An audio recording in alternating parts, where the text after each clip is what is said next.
Assalamualaikum warahmatullahi wabarakatuh. Alhamdulillah,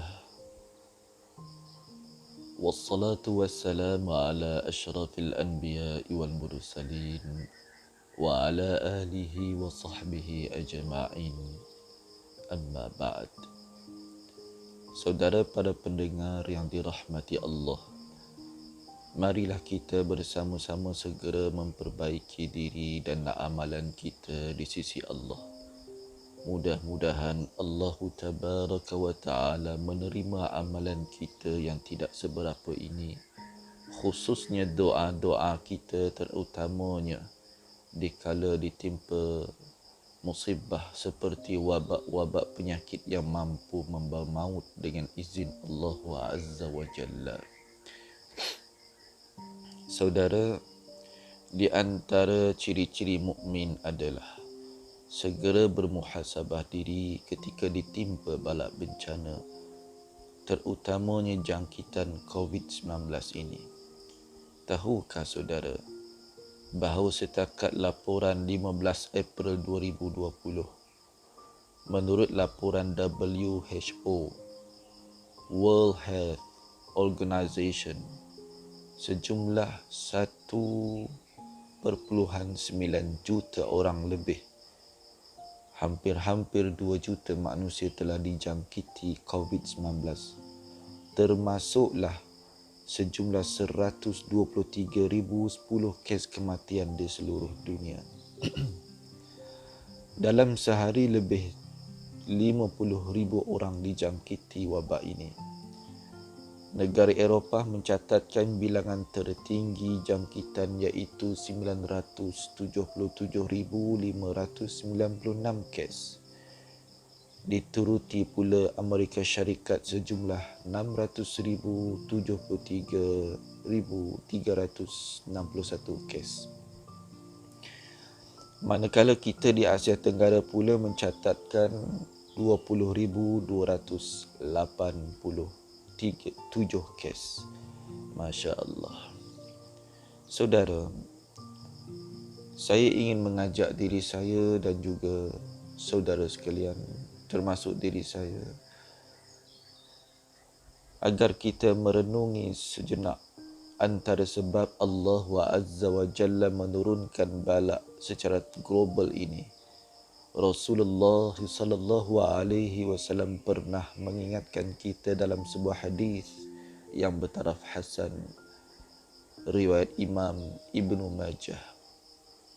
Haddatsana Mahmud bin Khalid الدمشقي حدثنا سليمان بن عبد الرحمن عبد أيوب عن ابن أبي مالك عن أبيه عن عطاء بن أبي رباح عن عبد الرحمن بن عمر قال, telah menceritakan kepada kami Mahmud bin Khalid Ad-Dimashqi, telah menceritakan kepada kami Sulaiman bin Abdul Rahman Abu Ayyub dari Ibnu Malik dari ayahnya, dari Ata bin Abu Rabah dari Abdullah bin Umar, dia berkata, Aqbala alaina Rasulullah sallallahu alaihi wasallam faqala, Rasulullah sallallahu alaihi wasallam menghadapkan wajahnya ke arah kami seraya bersabda, Ya ma'asyaral muhajirina, khamsun idza ibtulitum bihinna wa a'udzu billahi an tudrikuhunna. Wahai golongan muhajirin, 5 perkara apabila kamu mendapat ujian dengannya, dan aku berlindung kepada Allah semoga kamu tidak mengalaminya. Lam tadhharul fahishah في قوم قط حتى يعلنوا بها إلا فشا فيهم الطاعون والأوجاع التي لم تكن مضت في أسلافهم الذين مضوا. Tidaklah kekejian, yakni kemungkaran atau kemaksiatan yang tersebar di suatu kaum, kemudian mereka melakukannya dengan terang-terangan tanpa berselindung lagi, kecuali akan tersebar di tengah mereka penyakit ta'un, yakni wabak, dan kelaparan yang belum pernah terjadi terhadap para pendahulu mereka, yakni orang-orang yang terdahulu sebelum mereka. Walam yanqusul mikyal wal mizan illa ukhidhu bisinin wa shiddatil ma'unati wa jawri sultani alaihim. Dan tidaklah mereka mengurangi timbangan dan takaran dalam perdagangan mereka, kecuali mereka akan diseksa dengan kemarau berpanjangan dan penguasa yang zalim ke atas mereka. Walam yamna'u zakata amwalihim illa muni'ul qatra minal sama' walau lal bahaim walam yumtaru. Dan tidaklah mereka enggan ataupun menahan diri daripada membayar zakat harta-harta mereka, kecuali langit akan terhenti menitiskan air untuk mereka. Kalau bukan kerana haiwan-haiwan ternakan, nescaya mereka tidak akan diberi hujan. Walam yanqudu ahdallahi wa ahda rasulihi illa sallallahu alaihim ma'aduwan min ghairihim fa'akhadu ba'da ma fi aydihim. Dan tidaklah mereka melanggar janji Allah dan Rasulnya, kecuali Allah akan kuasakan ke atas mereka musuh dari luar dan menguasai mereka, sama ada dalam negeri atau luar negeri. Wa ma lam tahkum a'immatuhum bi kitabillah wa yatakhayyaru mimma anzalallahu illa ja'alallahu ba'sahum bainahum. Dan tidaklah pemimpin-pemimpin kalangan mereka enggan menjalankan hukum-hukum Allah, ketetapan Allah, dan tidaklah menganggap lebih baik apa yang diturunkan Allah, kecuali Allah akan menjadikan rasa takut di kalangan mereka.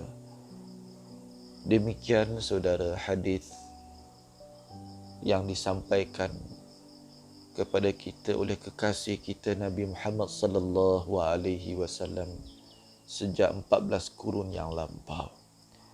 5 perkara ini jikalau berlaku dalam masyarakat, dalam negara kita, maka akan terjadilah ujian yang sedemikian.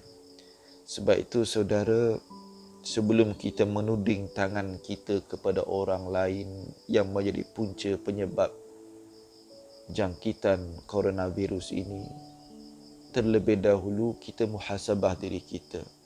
Mungkin kita juga salah seorang yang menyumbang kepada kemurkaan Allah wa Azza wa Jalla.